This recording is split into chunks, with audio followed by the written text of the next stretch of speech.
Πέρσι δόθηκε μία υπόσχεση, ένα χρόνο πριν, και στηρίχθηκε αμοιβαία. Θα σας μιλήσω από καρδιάς. Ανοίγω το ξεφύλισμα. Στα πρώτα φύλλα η ματιά μου αιχμαλωτίζεται.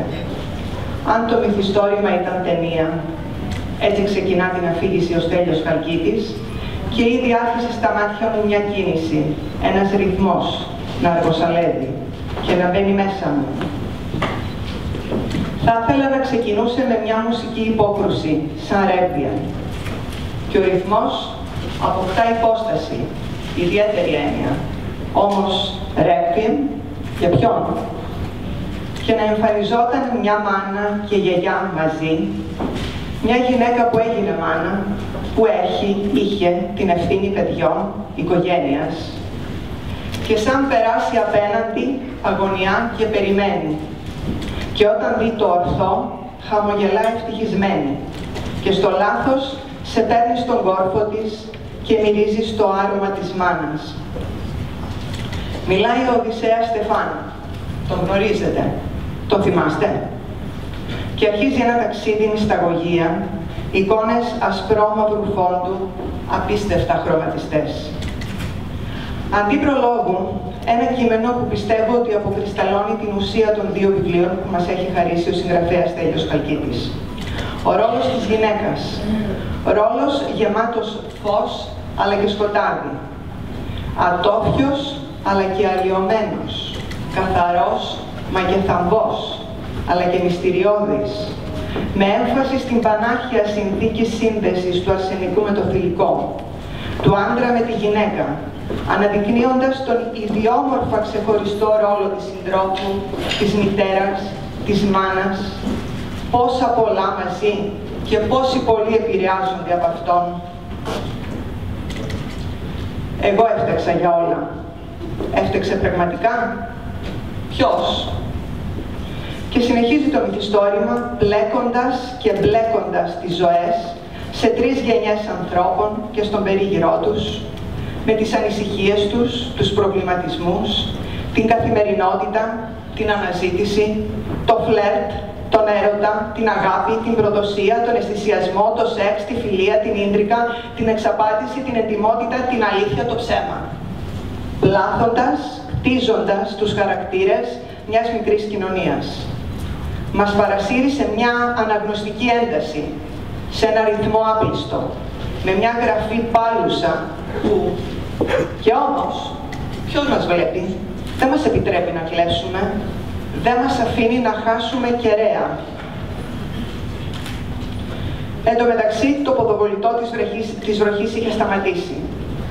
Η μυρωδιά της θάλασσας, η ιδιόμορφη, ασίγαστη μουσική των κυμάτων, το ελαφρό και λίγο ψυχρό αεράκι συνθέτουν ομορφιά που εφραίνει την ψυχή και ζαλίζει το μυαλό.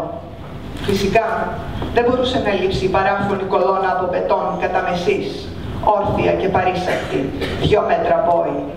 Περιμένει το καλοκαίρι να ξεπλύνει το αλάτι από τα σώματα των παραθεριστών.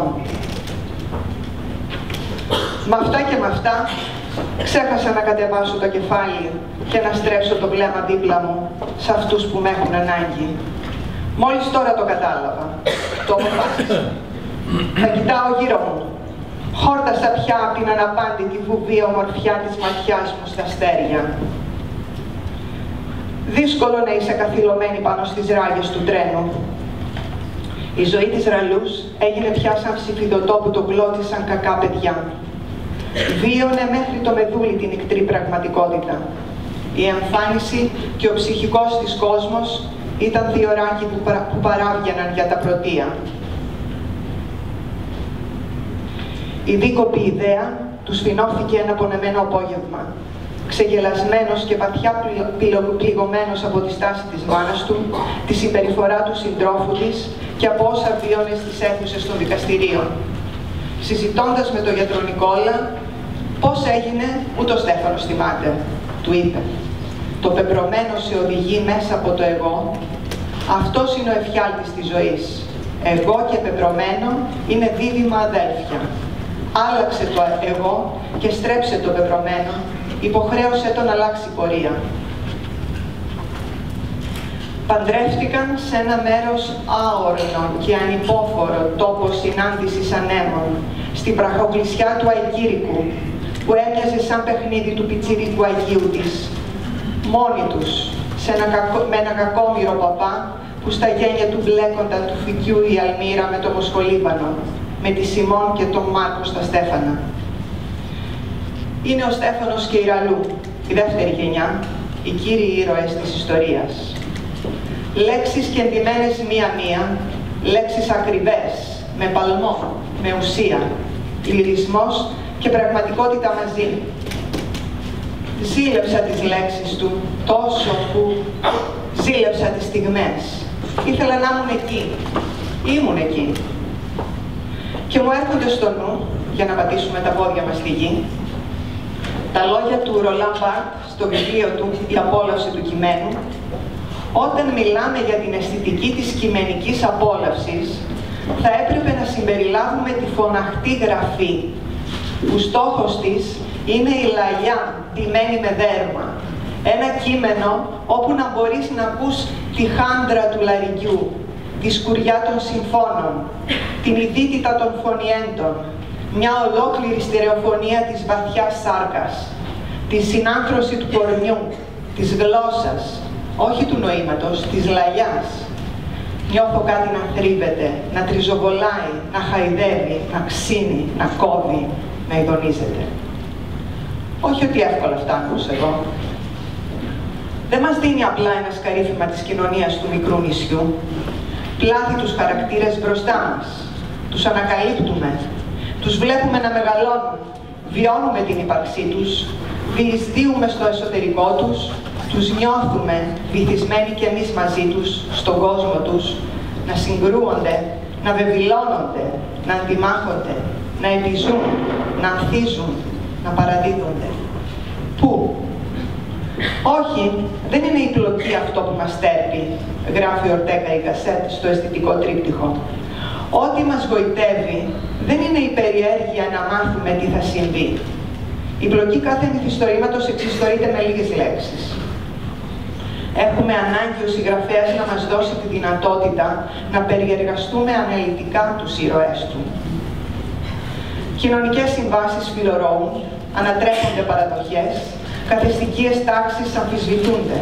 Ο συγγραφέας, στην προσπάθεια να εμβαθύνει στο ένιγμα της ύπαρξης, δεν διστάζει να καταποντιστεί στον άγνωστο βυθό της ανθρώπινης ψυχής, στα δύσβατα μονοπάτια της κατάθλιψης, της ψυχασθένειας, ανοίγει ρογμές, ανοίγει χαραμάδες σε έναν άλλο κόσμο. Μέσα από τους χαρακτήρες που στοχάζεται, θέτει ερωτήσεις, διαφωνεί, απορεί, ανοίγει ορίζοντες. Στο Στέφανο, στη Ραλού, στη Σιμών, στο Μάρκο, στον αναγνώστη, σε μας. Μας μαθαίνει να στοχαζόμαστε για αυτά που αποσιωπούνται.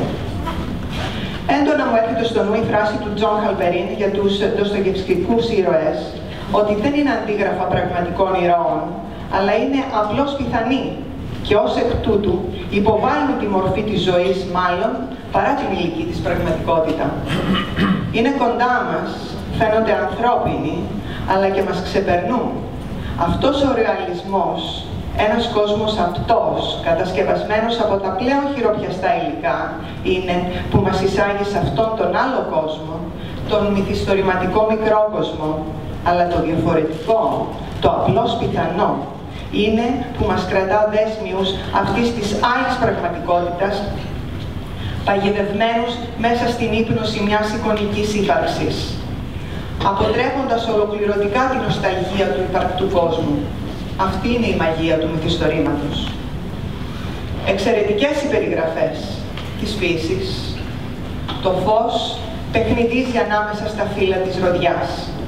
Κάποια δειλά του μπουκιά της και μια βαρικόκαλη σικιά αναλαμβάνουν τους αδρούς τόνους, καθώς όλα τα υπόλοιπα παστελάτα, φευγαλαία, διστακτικά ανθαρής, γβάντα, μπαινοβγαίνουν από όλα τα σπιν του πράσινου φάσματος, φλιαρώντας ακατάσχετα.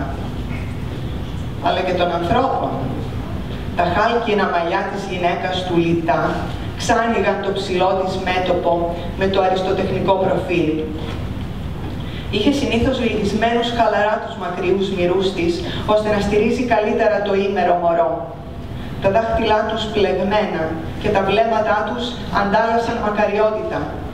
Ποια σμήλη θα πάγωνε το στιγμιότυπο και ποιο μάρμαρο θα μπορούσε να αποδώσει τέτοιο αλάβαστρο σάρκας από τη σάρκα. Αναρωτιέμαι, ποιες λέξεις άλλες θα μπορούσαν να περιγράψουν καλύτερα ένα τέτοιο ανθρώπινο σύμπλεγμα μάνας και παιδιού. Σκόρπιες φράσεις, κάποιες από τις τόσες πολλές, έτσι όπως η ματιά πέφτει πάνω τους και μαγνητίζεται και χαίρεται, όπως και λέξεις ακριβές τις έννοιες που ορίζουν. Ένα κερί στο κυροπήγιο και μια νύχτα που κλαίει. Ο Αντώνης δεν ήθελε να ξημερώσει. Χρειαζόταν χρόνο να σκεφτεί τι θα κάνει, να πάρει αποφάσεις. Σπαθίζει και μαστιγώνει ο πόνος. Σκούριασε το κούτσουρο ή πάντα είχε τη σκουριά. Εκείνος αφουγκραζόταν βουβός, όχι τόσο τις λέξεις, μα τη μυρωδιά από τα χρώματα της φωνής του. Αγάλματα ξύλινα από σκάρτο μάρμαρο που μια μέρα θα σαπίσει. Φιλοσοφεί με τις λέξεις των ηρών του. Στους άλλους λέγει όσα ψέματα θέλεις. Μόνο να ξέρεις γιατί τα λες. Ποιο σκοπό εξυπηρετούν. Όταν το κάνεις αυτό συνειδητά, πολύ γρήγορα θα δεις το άσκοπο, το ανούσιο του ψεύδους και θα στραφείς στην ωραιότητα της αλήθειας. Δεν θα υπάρξει ποτέ κοινωνία χωρίς ψέμα. Γι' αυτό δεν ισχυρίζομαι πως το ψέμα πρέπει να εξαλειφθεί. Όχι. Άλλωστε, η διαχείριση της αλήθειας είναι μια δυσκολότατη κατάσταση.